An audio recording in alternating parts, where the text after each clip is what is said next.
जय हिंद दोस्तों। स्वागत है आप सभी का आपके अपने परिवार द लॉजिकल साइंस में। मैं हूं आलोक सिंह आतीश और आज के इस वीडियो सेशन में हम लोग डिस्कस करने वाले हैं आरआरबी अपडेटेड साइंस एमसीक्यू के छठे क्लास की।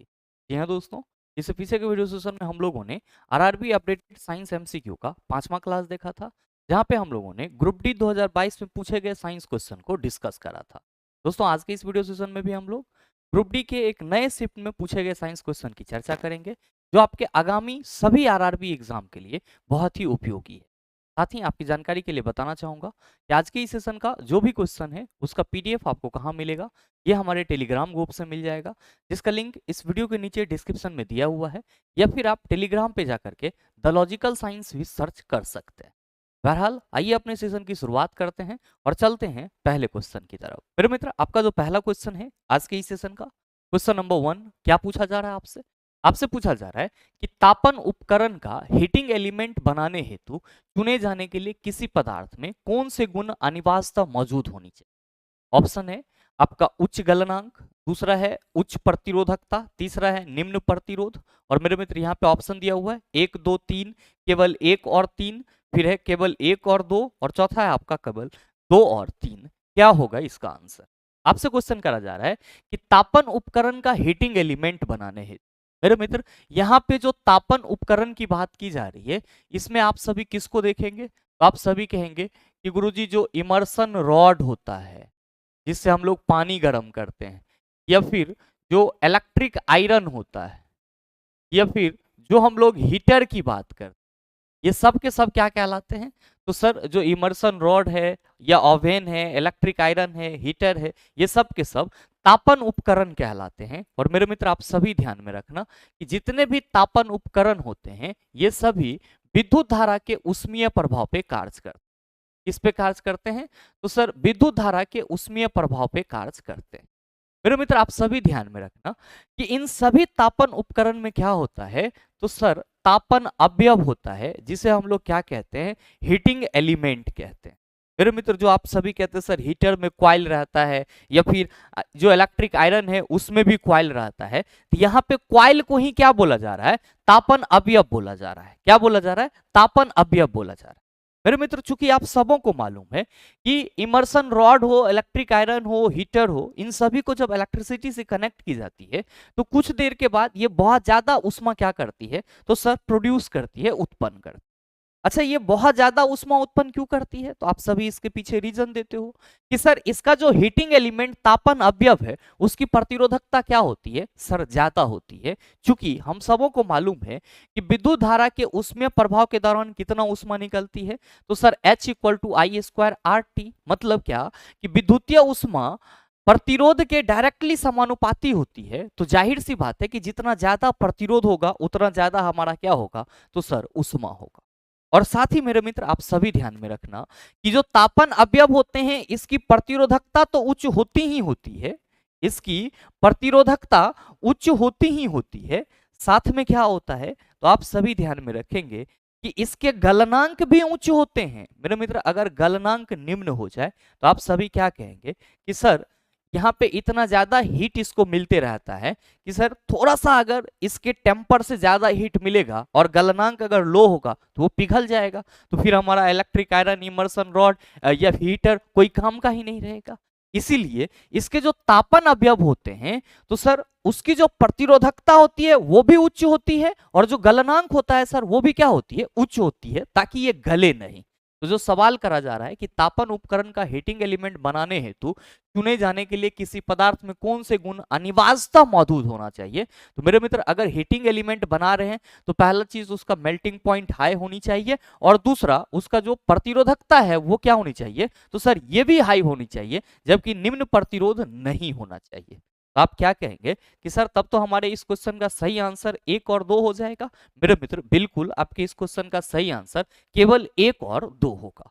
आप सभी ध्यान में रखना कि नाइक्रोम का इस्तेमाल हम लोग बहुत सारे अलग अलग हीटिंग एप्लियंसेस के हीटिंग एलिमेंट के रूप में करते हैं। और ध्यान में आप ये रखेंगे कि ये जो नाइक्रोम होता है, ये जो आपका नाइक्रोम होता है, इसमें इसी को हम लोग क्या कहते हैं सर? कभी कभी आम बोलचाल के भाषा में निक्रोम भी कह देते हैं। एक्चुअली ये क्या होता है, तो आप सभी ध्यान में रखना कि नाइक्रोम जो है वो निकेल प्लस क्रोमियम का मिश्र धातु होता है। नाइक्रोम क्या होता है, निकेल प्लस क्रोमियम का मिश्र धातु होता है, और इसका इस्तेमाल सर अलग अलग तरह के हीटिंग एप्लियंसेस का हीटिंग एलिमेंट बनाने के लिए किया जाता है। मेरे ख्याल से क्वेश्चन को आप सभी समझ पाए होंगे। ध्यान में रखिएगा, कभी कभी सवाल आपसे ये भी पूछ लिया जाता है कि जितने भी हीटिंग एप्लियंसेस हैं वो किस प्रभाव पे कार्य करते हैं, तो आप कहेंगे विद्युत धारा के उसमें प्रभाव पे कार्य करते हैं, जो किसके द्वारा दिया गया था, जूल के द्वारा। विद्युत धारा के उसमें प्रभाव के अकॉर्डिंग अगर किसी चालक तार से आई विद्युत धारा प्रवाहित हो रहा हो, उसकी प्रतिरोधकता आर हो और समय टी तक प्रवाहित हो रहा हो, तो उष्मा कितना निकलेगा, H equal to I square R T के रूप में निकलेगा, यानी कि इतना ही उष्मा रिलीज। तो ये चीज भी आप अपने माइंड में रखिएगा, आपके लिए बहुत ही उपयोगी है। नेक्स्ट क्वेश्चन पे फोकस कीजिएगा सर। क्वेश्चन नंबर 2 कहा जा रहा है कि जीनों के कुछ लक्षणों का उल्लेख नीचे किया गया है, कौन सा विकल्प जीनों के गलत लक्षण को दर्शाता है। मेरे मित्र, जीन के बारे में यहाँ पे ध्यान दीजिएगा कि जीन के बारे में यहाँ पे कुछ ऑप्शन दिए गए हैं। तो आप कहेंगे सर पहला चीज तो हम सभी कहेंगे कि जीन जो है इसको क्या बोला जाता है, अनुवांशिकी की इकाई बोला जाता है। क्या बोला जाता है, अनुवांशिकी की इकाई बोला जाता है, यूनिट ऑफ हेरिडिटरी बोला जाता है। ध्यान में रखिएगा कि जो विकल्प दिए हैं उसमें पहला है ये प्रोटीन का उत्पादन करके लक्षणों का नियंत्रित करते हैं। मेरे मित्र, आप सभी ध्यान में रखना कि ये जो जीन है ये डायरेक्टली प्रोटीन के निर्माण में पार्टिसिपेट नहीं करता है। जो जीन है ये डायरेक्टली प्रोटीन के निर्माण में पार्टिसिपेट नहीं करता है। प्रोटीन के निर्माण में डायरेक्टली पार्टिसिपेशन जो है वो आरएनए का होता है, जिसको हम लोग राइबोन्यूक्लिक एसिड कहते हैं। तो सवाल ये है कि सर फिर हम लोग जीन के बारे में ये क्यों कहते हैं कि ये प्रोटीन का उत्पादन करके लक्षणों को नियंत्रित करता है। एक्चुअली मेरे मित्र, ह्यूमन जीनोम प्रोजेक्ट के अनुसार, ह्यूमन जीनोम प्रोजेक्ट के अनुसार ह्यूमन जीनोम प्रोजेक्ट के अनुसार ह्यूमन जीन में, यानी कि जो मानव के जीन होते हैं उसमें लगभग 20 से 25,000 ऐसे जीन होते हैं जो क्या होते हैं, तो सर कोडेड होते हैं, जिसकी सूचना उसमें रहती है। और फिर बॉडी क्या करती है, तो सर उसी उसी प्रोटीन को सर 20 से 25,000 जो प्रोटीन होते हैं वो कोडेड होते हैं, उसी प्रोटीन को बाद में सर क्या किया जाता है, हमारे बॉडी के सेल के द्वारा डिकोड करके, जो सर हम लोग कोडिंग डिकोडिंग यहाँ पे कंप्यूटर से संबंधित पढ़ते हैं ना, ये चीज हमारे बॉडी के अंदर भी होता है। और ये बॉडी के अंदर जो होता है उसमें क्या होता है, तो सर जो ह्यूमन जीनोम प्रोजेक्ट है वो कहता है कि जीन अपने अंदर 20 से 25,000 प्रोटीन को कोडेड करके रखता है। बाद में हमारी शरीर की कोशिका अलग अलग प्रक्रम में क्या करते हैं सर, उसको डिकोड करके प्रोटीन का निर्माण करती है। तो जीन सर आपका मतलब मुख्य रूप से, या आप कह सकते हो कि डायरेक्टली प्रोटीन के निर्माण में पार्टिसिपेट नहीं करता है, लेकिन प्रोटीन से जुड़ी जो इंफॉर्मेशन होती है वो जीन के अंदर कोडेड होती है। तो हम कहीं ना कहीं ये कहते हैं कि सर ये प्रोटीन का उत्पादन करता है और लक्षणों को नियंत्रित करता है। प्रोटीन के निर्माण में डायरेक्टली कौन पार्टिसिपेट करता है, सर आरएनए। अब मेरे मित्र, आप सबों को मालूम है कि जीन को अनुवांशिकी की इकाई कहा जाता है, और जो डीएनए है इसको अनुवांशिक पदार्थ कहा जाता है। तो आप सभी क्या कहते हैं कि एक्चुअली में जो हम लोग डीएनए की इकाई के रूप में देखते हैं उसको, वो किसको देखते हैं सर, जीन को देखते हैं। यहाँ पे दूसरे ऑप्शन में कहा जा रहा है कि ये डीएनए के खंड हैं, मतलब भाग हैं, या हम ये कहते हैं कि जीन डीएनए की एक इकाई है। तो आप कहेंगे सर कोई बुराई नहीं है, मतलब दूसरा स्टेटमेंट भी सही है। तीसरा है कि प्रत्येक जनन कोशिका में एक जीन सेट होता है, अगर नहीं होगा तो सर फिर अनुवांशिक गुण का ट्रांसफॉर्मेशन ही नहीं होगा। आप कहेंगे सर तीसरा भी सही है। चौथा है कि इनमें कोई परिवर्तन नहीं होता है। आप कहेंगे ये क्या बात हुआ सर, जीन में तो बहुत सारे परिवर्तन हमको देखने को मिलते हैं। तो मेरे मित्र, आपसे जो सवाल करा जा रहा है कि जीनों के कुछ लक्षणों का उल्लेख नीचे किया गया है, कौन सा विकल्प जीनों के गलत लक्षण को दर्शाता है, तो आप कहेंगे ए बी सी जीनों के बारे में सही उल्लेख कर रहा है, जबकि डी जिसमें कहा जा रहा है कि इनमें कोई परिवर्तन नहीं होता है, ये क्या है, जीनों के गलत लक्षण को दिखा रहा है। मेरे ख्याल से क्वेश्चन को आप समझ पाए हों। आइए बात करते हैं अगले क्वेश्चन। अगला क्वेश्चन बहुत ही सरल सा क्वेश्चन, और अगर आप इस सेशन के रेगुलर स्टूडेंट हैं तो मेरे ख्याल से इस क्वेश्चन को करने में आपको कोई दिक्कत नहीं रही होगी, क्योंकि शुरुआत में बहुत सारे क्वेश्चन इस टाइप के मिले हैं और मैंने कई बार डायग्राम देकर के आपको बताया है। आपसे क्वेश्चन करा जा रहा है कि चुंबकीय क्षेत्र के अंदर स्थित धारावाही चालक पर लगने वाला बल का निर्धारण करने के लिए इनमें से किस नियम का उपयोग किया जाता है। दाएं हाथ के अंगूठे का नियम, फ्लेमिंग के बाएं हाथ का नियम, फिर है आपका मैक्सवेल का कॉर्क स्क्रू नियम, और फिर है फ्लेमिंग का दाएं हाथ का नियम। मेरे मित्र, आप सभी क्या कहेंगे कि गुरुजी आपने बताया है कि फ्लेमिंग ने बाएं हाथ और दाएं हाथ के दो नियम दिए थे, और फ्लेमिंग के बाएं हाथ के नियम के अनुसार हम लोग क्या कहते हैं, हम सभी कहते हैं सर फ्लेमिंग का जो बाएं हाथ का नियम है वो हमारा कुछ इस तरीके का है, जिसमें क्या कहा जा रहा है, ये जो अंगूठा है ये किसको बताता है, बल की दिशा को बताता है, चुंबकीय क्षेत्र को बताता है, कौन, तो सर तर्जनी, और ये जो मध्यमा है ये किसको बताता है, तो हम लोग कहते हैं सर धारा को बताता है। मतलब साफ है कि जो हमसे क्वेश्चन करा जा रहा है कि चुंबकीय क्षेत्र के अंदर स्थित धारावाही चालक पर लगने वाले बल का निर्धारण के लिए इनमें से किस नियम का उपयोग किया जाता है, तो हम लोग कहेंगे फ्लेमिंग के बाएं हाथ का नियम का उपयोग किसके लिए किया जाता है, तो सर बल की दिशा को प्राप्त करने के लिए, जबकि फ्लेमिंग के दक्षिण हस्त नियम का उपयोग किसके लिए किया जाता है, तो आप सभी याद रखना प्रेरित धारा की दिशा को प्राप्त करने के लिए या प्रेरित धारा को बताने के लिए। यहाँ पे जो फ्लेमिंग का दाएं हाथ का नियम है आप सभी याद रख लेंगे कि इससे क्या पता लगाया जाता है, प्रेरित धारा। क्या पता लगाया जाता है, प्रेरित धारा। और मैंने बताया भी है कई बार ट्रिक से सर कि अपना बायां हाथ और दायां हाथ दोनों को सर ऐसे कर लेना, एक हो गया सर फ्लेमिंग का बाएं हाथ का नियम, दूसरा हो गया फ्लेमिंग के दाएं हाथ का नियम। यहाँ पे ट्रिक है FBI, बी से हम चुंबकीय क्षेत्र को रिप्रेजेंट करते हैं, एफ माने फोर्स, अंगूठा बल को बताएगा, बी यानी कि ये वाला जो तर्जनी है ये चुंबकीय क्षेत्र को बताएगा, और आई करंट को बताएगा। अब दक्षिण हस्त नियम को याद रखना है, MVI याद रखना। कैसे, तो सर अंगूठा M फॉर मोशन, मोशन को बताएगा, और ये जो तर्जनी है ये किसको, चुंबकीय क्षेत्र को बताएगा। और हम लोग क्या कहेंगे कि सर ये वाला जो उंगली है ये किसको बताएगा, प्रेरित धारा की दिशा को बताएगा। तो फ्लेमिंग का बाएं हाथ का नियम बल की दिशा को बताता है, फ्लेमिंग का दाएं हाथ का नियम प्रेरित धारा के बारे में बताता है।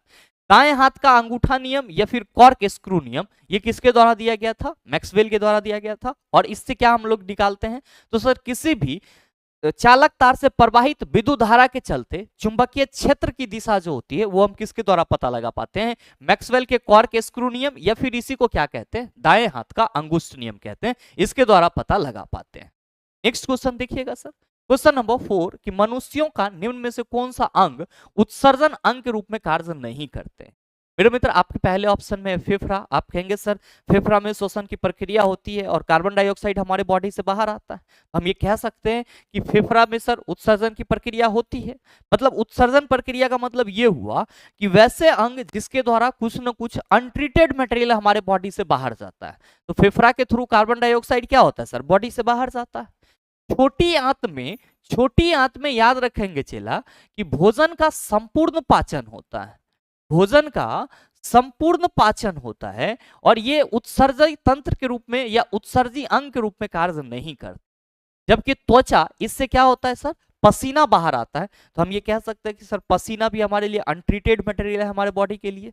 जाहिर सी बात है कि इसको बाहर निकालने वाला अंग कौन सा है, त्वचा, तो ये उत्सर्जन अंग की तरह कार्य करेगा।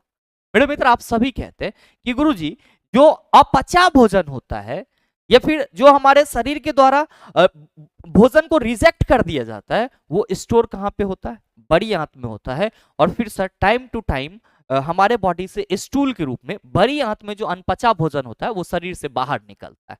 मतलब ये हुआ कि सर बड़ी आंत भी हमारा उत्सर्जन अंग है, बड़ी आंत भी उत्सर्जन अंग है, और जो त्वचा है गुरुजी ये भी उत्सर्जन अंग है, क्या है, उत्सर्जन अंग है, और फेफड़ा भी गुरुजी उत्सर्जन अंग है।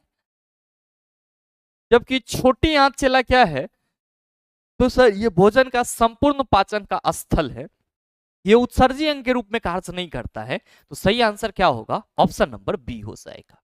नेक्स्ट क्वेश्चन देखिएगा, क्वेश्चन नंबर 5 कहा जा रहा है निम्नलिखित में से कौन सी रेखाएं किसी गोलीय दर्पण पर अभिलंब के रूप में कार्य करती। पहला है ध्रुव और वक्रता केंद्र को मिलाने वाली रेखा, दूसरा है वक्रता केंद्र और आपतन बिंदु को मिलाने वाली रेखा, तीसरा है फोकस और आपतन बिंदु को मिलाने वाली रेखा। मेरे मित्र आपसे पूछा जा रहा है कि निम्नलिखित में से कौन सी रेखाएं किसी गोलीय दर्पण पर अभिलंब के रूप में कार्य करती। मेरे मित्र मान लेते हैं ये हमारा कोई गोलीय दर्पण है, ये हमारा कोई क्या है, गोलीय दर्पण है। आप क्या कहोगे कि सर ये दर्पण का ध्रुव हो जाएगा, ये क्या होगा चेला, फोकस, और ये क्या होगा, दर्पण का वक्रता केंद्र। मेरे मित्र आपसे ये कहा जा रहा है निम्नलिखित में से कौन सी रेखाएं किसी गोलीय दर्पण पर अभिलंब के रूप में कार्य करती। तो पहला आपका है कि ध्रुव और वक्रता केंद्र को मिलाने वाली रेखा, तो मेरे मित्र ध्रुव ये है और वक्रता केंद्र ये है, और ये जो ध्रुव और वक्रता केंद्र को मिलाने वाली रेखा है, आप क्या कहेंगे कि सर ये दर्पण पे अभिलंब है। क्या है सर? अभिलंब है। क्यों? क्योंकि ये वक्रता केंद्र, हम लोग गोलीय दर्पण का जो वक्रता केंद्र को डिफाइन करते हैं तो क्या कहते हैं कि गुरुजी गोलीय दर्पण जिस खोखले गोले का भाग होता है उसके केंद्र को वक्रता केंद्र कहा जाता है। और मेरे मित्र आप सबों को मालूम है कि किसी भी वृत्त में अगर केंद्र से उसके परिधि पर एक लाइन खींचा जाए तो वो क्या होगा? आप कहेंगे अभिलंब, और वही उसकी त्रिज्या होगी। ध्यान दीजिएगा, यहां पे पहला कहा जा रहा था कि ध्रुव और वक्रता केंद्र को मिलाने वाली रेखा बिल्कुल अभिलंब है, तो हमारा पहला स्टेटमेंट तो सही है। दूसरा है कि वक्रता केंद्र और आपतन बिंदु को मिलाने वाली रेखा, तो मेरे मित्र आप सभी ध्यान में रखना कि मान लो कि ये कोई प्रकाश की किरण है चला, प्रकाश की किरण मुख्य अक्ष के समांतर है, आप कहोगे सर परावर्तित होगी तो ये फोकस से होकर के गुजर जाएगी। इसमें कहा जा रहा है वक्रता केंद्र और आपतन बिंदु को मिलाने वाली रेखा। चेला जी आप सभी यहाँ पे क्या कहेंगे कि गुरुजी आपतित किरण दर्पण के सतह के जिस बिंदु पर आपतित होती है उसे हम लोग क्या कहते हैं? आप कहेंगे गुरुजी उसको हम लोग आपतन बिंदु कहते हैं। क्या कहते हैं? आपतन बिंदु कहते हैं। और मेरे मित्र यहाँ पे अगर हम एक परपेंडिकुलर लाइन कर लें, यहाँ पे हम एक परपेंडिकुलर लाइन ड्रॉ कर लें तो आप क्या कहेंगे कि गुरुजी ये तो अभिलंब का कार्य करेगा, ये अभिलंब का कार्य करेगा। और अभिलंब और जो हमारा आपतन बिंदु है या आपतित किरण है इसके बीच में बना कौन? आप कहेंगे आपतन कोण। और अभिलंब और जो परावर्तित किरण है इसके बीच में बना कौन? परावर्तन कोण हो जाएगा। अभिलंब क्या करती है? तो सर आपतन कोण और परावर्तन कोण को दो बराबर भागों में बांटती है।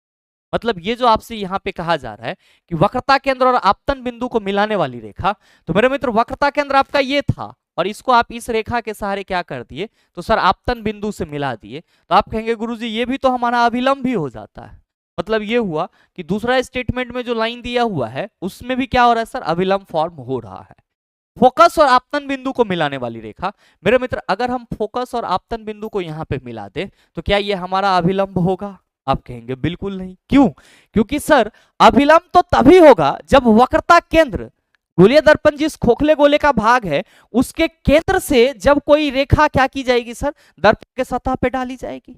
तो यहाँ पे हम जो फोकस से आपतन बिंदु पे डाल रहे हैं वो तो वक्रता केंद्र से नहीं डाल रहे हैं। मतलब जो हमारा तीसरा स्टेटमेंट है वो गलत है।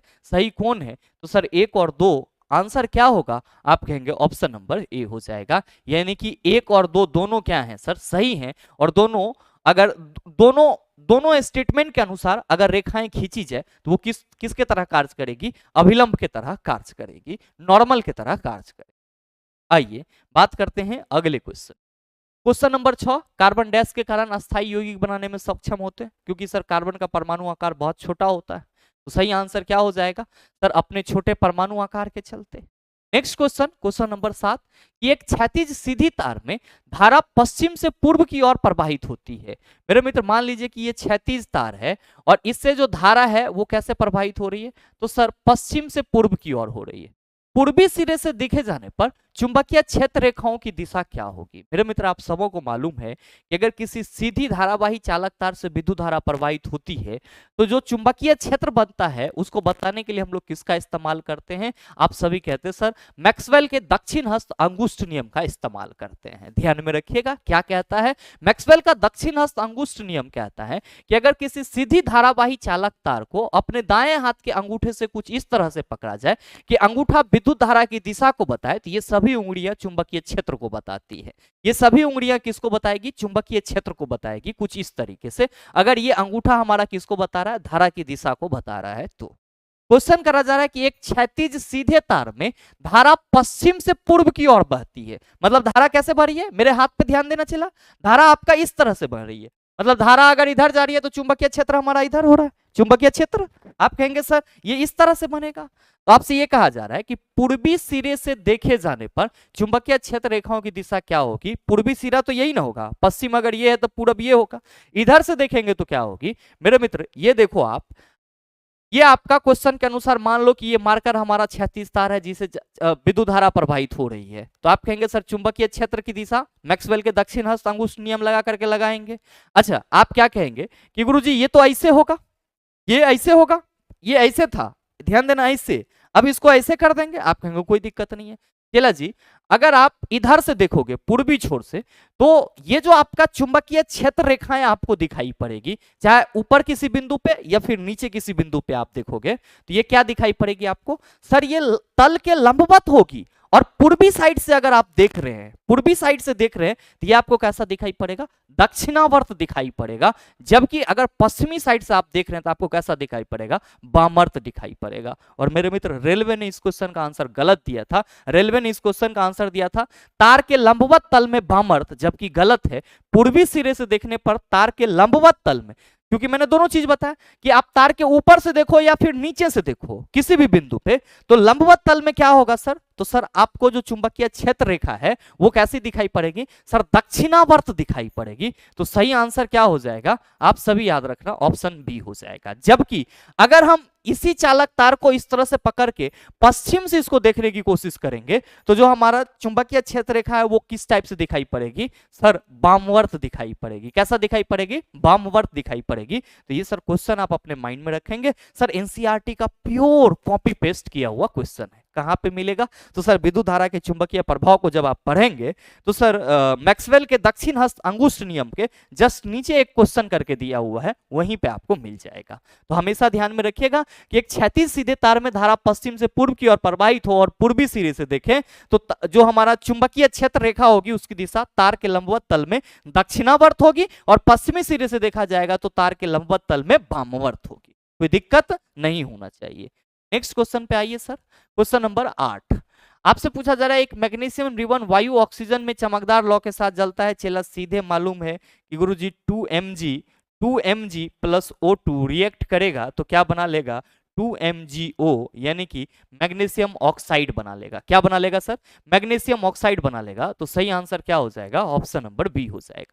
जो क्वेश्चन करा जा रहा है कि एक मैग्नीशियम रिबन वायु में एक चमकदार लौ के साथ जलता है और एक सफेद पदार्थ X में परिवर्तित हो जाता है। ये सफेद पदार्थ क्या होते हैं सर, मैग्नीशियम ऑक्साइड के S होते हैं, राख होते हैं। नेक्स्ट क्वेश्चन सर, निम्नलिखित में से किसकी परमाणु त्रिज्या सबसे बड़ी है।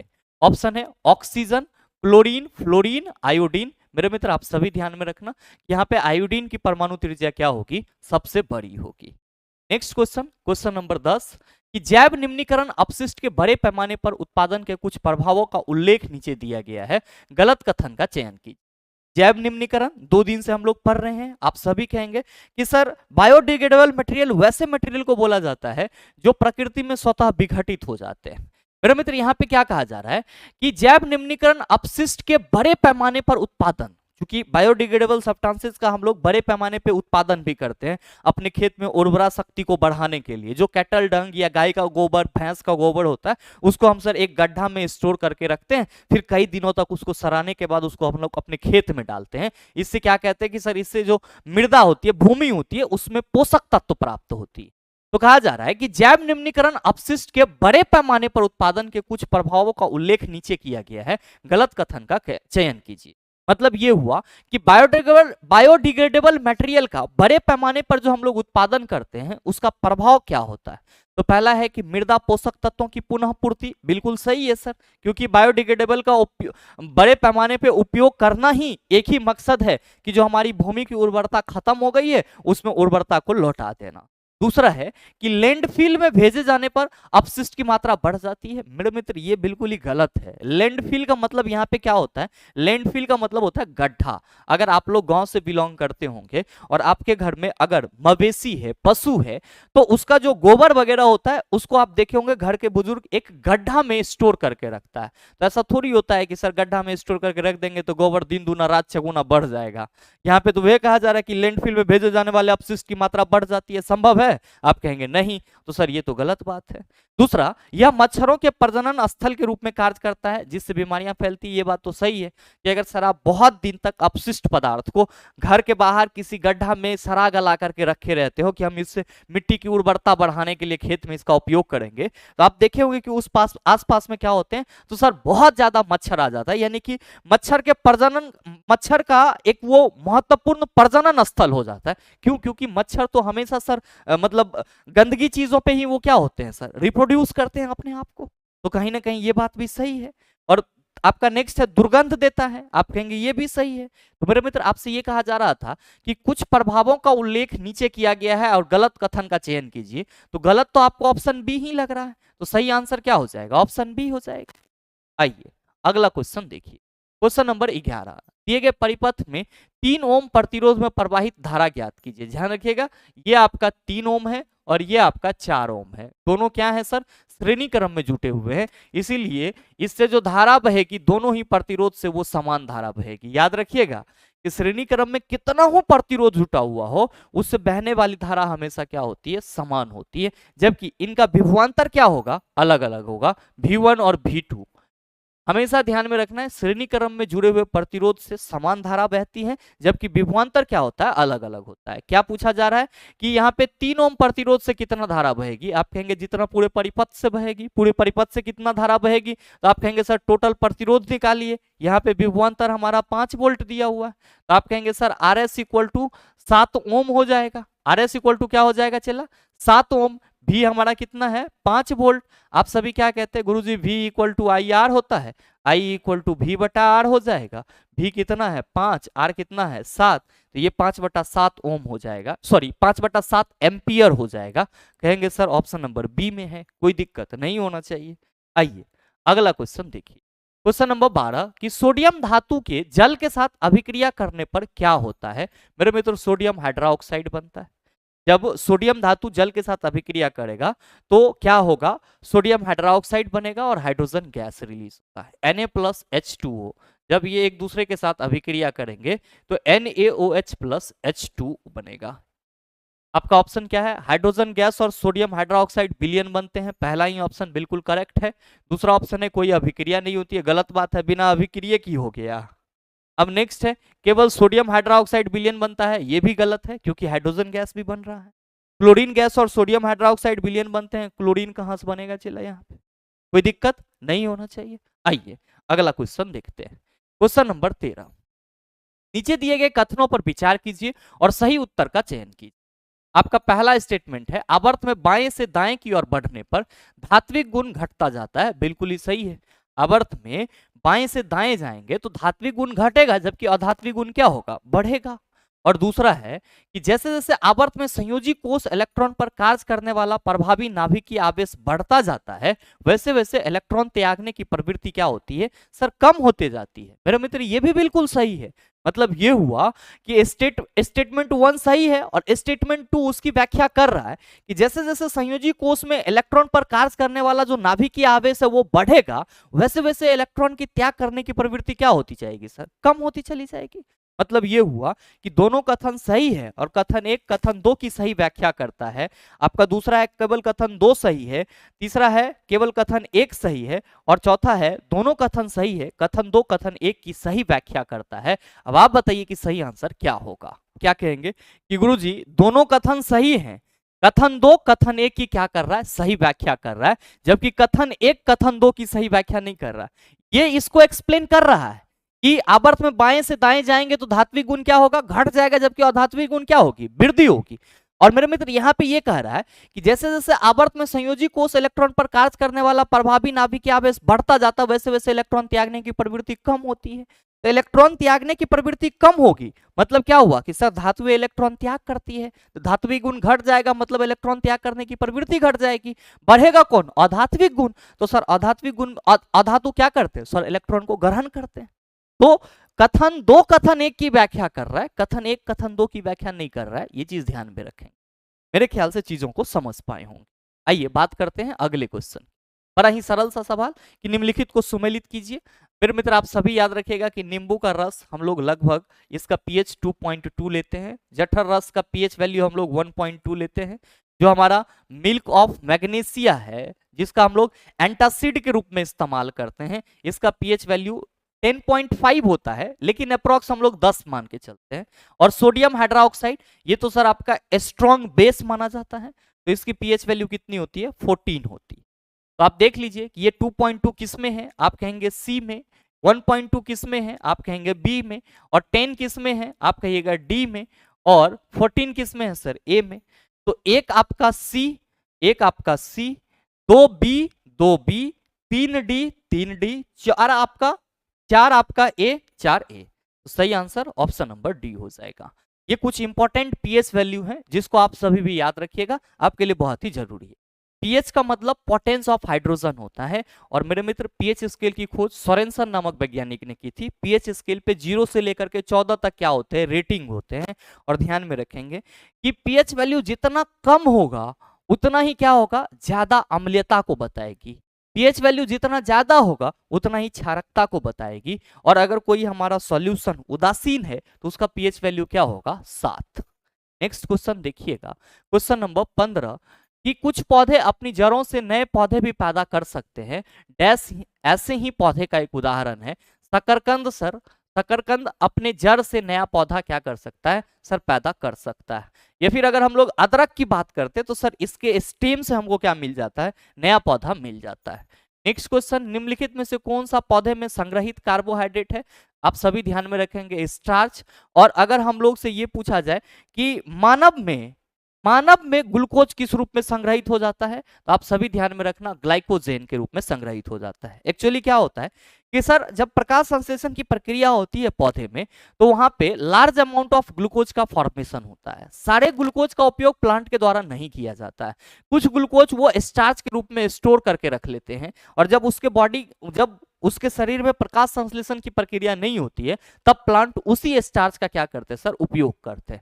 ठीक उसी तरीके से जब हम लोग भोजन करते हैं तो हमारे शरीर में क्या होता है, तो सर भोजन पचता है, पचने के बाद ये किस में बदल जाता है, तो सर ग्लूकोज में बदल जाता है। अब जितना ग्लूकोज हमारा शरीर यूज कर पाता है उतना तक तो ठीक है, लेकिन जो ग्लूकोज बच जाता है वो ग्लाइकोजेन में परिवर्तित हो जाता है और हमारे बॉडी के अंदर स्टोर हो जाता है।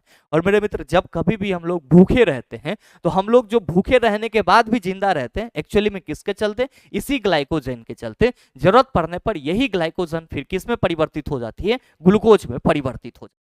तो मानव में भोजन किस रूप में संग्रहित होता है, ग्लाइकोजन, और पौधे में आप कहेंगे स्टार्च। नेक्स्ट क्वेश्चन देखिए, क्वेश्चन नंबर 17, एक गोलीय दर्पण द्वारा उत्पन्न आवर्धन -0.5 है, दर्पण द्वारा निर्मित प्रतिबिंब अब आवर्धन -0.5 है, तो चला प्रतिबिंब तो हमारा वास्तविक है, और साथ ही 0.5 है मतलब आधा, छोटा है, और साथ ही क्या होगा सर, अगर प्रतिबिंब वास्तविक है तो ये उल्टा बनेगा। सही आंसर ऑप्शन नंबर ए हो जाएगा, इसमें कोई लाग लपेटा नहीं है। नेक्स्ट क्वेश्चन देखो, क्वेश्चन नंबर 18 कि एक अपसारी लेंस की फोकस दूरी 50 सेंटीमीटर है, तो लेंस की क्षमता ज्ञात कीजिए। बताइए चला जी, नहीं सॉल्व होगा ये आपसे, आप कहेंगे सर आसानी से होगा, तो कैसे, क्या इसका आंसर होगा नीचे कमेंट करके जरूर बताइएगा, आपके आंसर का इंतजार रहेगा। आइए बात करते हैं अगले क्वेश्चन की। क्वेश्चन नंबर 19, निम्नलिखित में से कौन सी रासायनिक अभिक्रिया क्लोर एल्कली प्रक्रिया को निरूपित करती है। बड़े मित्र मैं फिर कहना चाहूंगा कि अगर आपने रेगुलर सेशन लिया है तो इस क्वेश्चन के आंसर को देने में भी आप बिल्कुल भी नहीं घबराएंगे।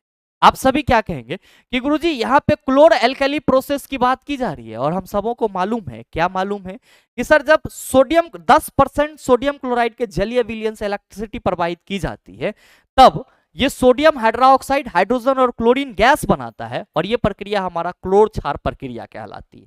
देख लीजिए कि सोडियम क्लोराइड का जलीय विलयन किसके साथ अभिक्रिया, जलीय विलयन से जब इलेक्ट्रिसिटी प्रवाहित की जाएगी, यहाँ पे इलेक्ट्रिसिटी होगा तो क्या मिलेगा आपको, आप कहेंगे सर सोडियम हाइड्रोक्साइड मिलेगा, क्लोरीन गैस और हाइड्रोजन गैस मिलेगा। और क्लोर क्षार प्रक्रिया को हम लोग क्लोर एल्कली प्रक्रिया क्यों कहते हैं, क्योंकि यहाँ पे हमको प्रोडक्ट के रूप में क्लोरीन मिलता है, और एल्कली मतलब क्षारीयता होता है, तो सोडियम हाइड्रोक्साइड आपका क्या है, एक प्रकार का क्षार है। सही आंसर चला ऑप्शन नंबर डी हो जाएगा। नेक्स्ट क्वेश्चन देखिएगा, क्वेश्चन नंबर 20, श्वसन की दर प्रकाश संश्लेषण की दर से अधिक होने से पौधे पर क्या प्रभाव पड़ेगा। कहा जा रहा है कि श्वसन की दर प्रकाश संश्लेषण की दर से अधिक होने से पौधे पर क्या प्रभाव पड़ेगा। अधिक ऊर्जा उत्पन्न होने के कारण पौधे के विकास में वृद्धि होगी, ऐसा नहीं होगा। उत्पादित भोजन की तुलना में अधिक भोजन का ऑक्सीकरण होगा, यहाँ पे ऑक्सीजन नहीं होगा, चलिए ऑक्सीडेशन होगा, ऑक्सीकरण।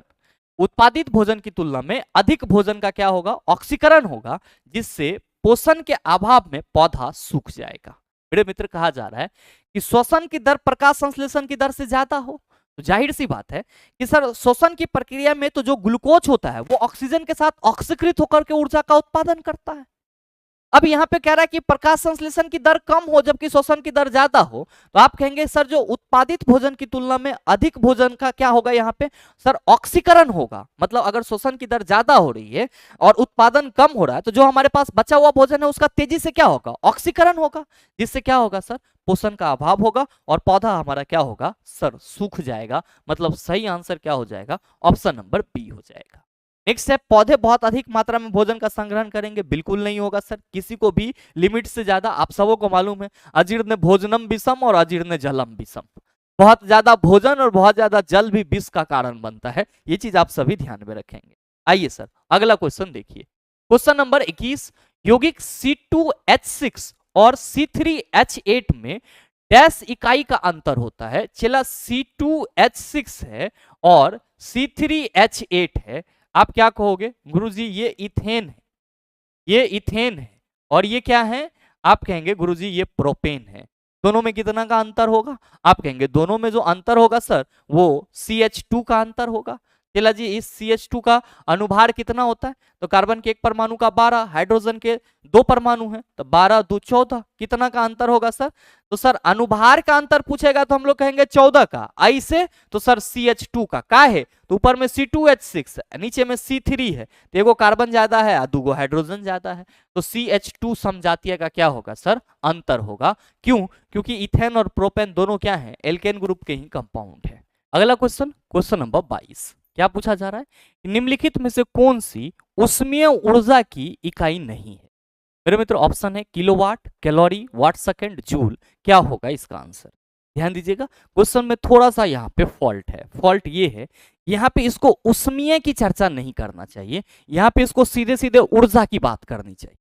और मेरे मित्र आप सभी क्या कहते, आप सभी कहते कि गुरुजी ये किलोवाट जो है ये तो शक्ति का मात्रक हो जाता है, और जब हम लोग वाट सेकंड की बात करते हैं तो सर ये भी ऊर्जा का मात्रक होता है, कैलोरी की बात करते हैं तो सर ये भी ऊर्जा का मात्रक होता है, जूल की बात करते हैं तो ये भी ऊर्जा का मात्रक होता है, लेकिन किलोवाट जो है वो किसी भी तरीके से ऊर्जा का मात्रक नहीं होता है, शक्ति का मात्रक होता है। तो सही आंसर क्या हो जाएगा ऑप्शन नंबर ए हो जाएगा। ध्यान में रखिएगा कि यहाँ पे उष्मीय ऊर्जा की इकाई देकर के इन्होंने गलत इन द सेंस इस यहाँ पे ये कर दिया कि अगर हम लोग उष्मीय ऊर्जा की बात करते हैं सीजीएस यूनिट की तो इसका हम लोग सीजीएस यूनिट क्या लेते हैं कैलोरी, और अगर हम लोग कार्य वाली ऊर्जा के सीजीएस यूनिट की बात करते हैं तो अर्ग लेते हैं। यहाँ पे इनको क्वेश्चन थोड़ा फर्केट करना चाहिए, या तो क्वेश्चन उष्मीय ऊर्जा की सीजीएस यूनिट है ये पूछना चाहिए, या फिर क्वेश्चन ये पूछना चाहिए कि निम्नलिखित में से कौन सी उष्मीय ऊर्जा की निम्नलिखित में से कौन सी ऊर्जा की इकाई नहीं है, ये क्वेश्चन पूछना चाहिए। उष्मीय डाल के इन्होंने गलत किया है,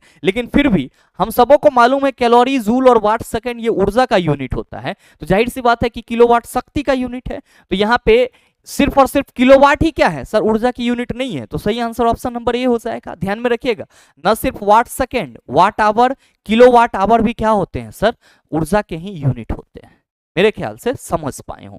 आइए बात करते हैं अगले क्वेश्चन की। नेक्स्ट क्वेश्चन, क्वेश्चन नंबर 23, ग्रह क्यों नहीं टिमटिमाते, क्योंकि वे प्रकाश के विस्तारित स्रोत के रूप में कार्य करते हैं, क्योंकि वे प्रकाश के बिंदु स्रोत के रूप में कार्य करते हैं, क्योंकि वो कम प्रकाश प्रकीर्णित करते हैं, क्योंकि वो अधिक प्रकाश प्रकीर्णित करते हैं। क्या कहेंगे कि सर ग्रह जो है वो तो बड़ा होता है, जाहिर सी बात है कि ये प्रकाश के विस्तारित स्रोत के रूप में कार्य करेगा, दैट्स वाई ये हमको टिमटिमाते हुए नजर नहीं आएगा।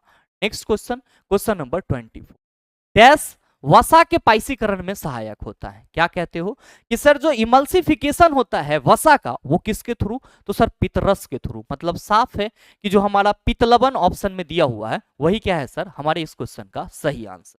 और मेरे मित्र इसी के साथ जो आपका एक और शिफ्ट में पूछा गया सभी साइंस क्वेश्चन था वो पूरी तरह से कंप्लीट हो जाता है। और साथ ही मेरे मित्र अगर आप सभी के मन में भी फिजिक्स को लेकर के कुछ चल रहा है कि फिजिक्स हमें समझ में नहीं आती है, चाहे उसका heating effect of electric current हो या फिर magnetic effect of electric current हो, फिजिक्स के थ्योरेटिकल पोर्शन हो या फिर न्यूमेरिकल पोर्शन हो, आगे आपको बहुत सारे एग्जाम देने हैं और आपके मन में डर बैठा हुआ है कि फिजिक्स को हम कैसे क्लियर करेंगे। और एक तो और दुखद ये घाव हो जाता है कि जब सर सामने से कोई आके बोल देता है कि एक बार एनसीईआरटी कवर कर लो तो सारा चीज मजबूत हो जाएगा।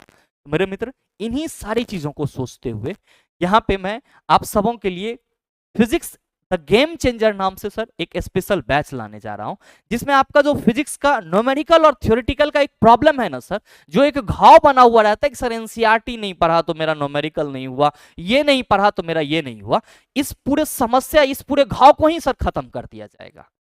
इस बैच में आपको जो कुछ भी पढ़ाए जाएंगे sir to the point NCERT होंगे, थ्योरी प्लस न्यूमेरिकल पूरी तरह से आपको मजाया जाएगा। और साथ में सर जो भी पीडीएफ है, जो भी लेक्चर आपको दिए जाएंगे, जो क्वेश्चन आपको दिए जाएंगे, वो सारा का पीडीएफ आपको प्रोवाइड कर दिया जाएगा। और मेरे मित्र, ये जो बैच है इसका नाम ही रखा गया है फिजिक्स द गेम चेंजर। और इस पे यहाँ पे मैंने क्या लिखा है कि भौतिकी का भय मिट जाएगा अगर आप सही से मेरे साथ एक बार फिजिक्स को अच्छे से डिस्कस कर लेते हैं, तो यकीन मानिए कि भौतिकी का भय आपका ऑब्वियसली मिट जाएगा। और ध्यान में रखिएगा कि ये बैच आपका बहुत ही जल्द आप सबों के बीच आने वाला है, और अभी रजिस्ट्रेशन चालू है, कुछ नहीं करना है, सिंपल जो है सर आप 9065970477 पे कॉल करके आप अपना मोबाइल नंबर और नाम लिखा करके रजिस्टर हो सकते हैं, ताकि जब कभी बैच अनाउंस हो तो आपको खटाक से मैसेज चले जाए और आप इसी प्राइस में सर इस बैच में इनरोल हो पाओ। मेरे मित्र, आप सभी से उम्मीद करता हूं कि आज के इस वीडियो सेशन के सभी बातों को आप समझ पाए होंगे, और साथ ही उम्मीद ये भी करता हूं कि ये वीडियो आपको अच्छा लगा होगा। अगर आपको वीडियो अच्छा लगा तो वीडियो को लाइक कीजिएगा, ज़्यादा से ज़्यादा शेयर कीजिएगा, और हाँ, अगर आप चैनल पे नए हैं तो सब्सक्राइब करके बेल आइकन दबा लीजिएगा, ताकि इस तरह के एग्जाम रेलेवेंट वीडियो का नोटिफिकेशन सबसे पहले आपके पास पहुंचे और आप उसको सबसे पहले देख पाओ। मिलते हैं फिर अगले वीडियो सेशन में, तब तक के लिए best of luck, thank you, have a nice.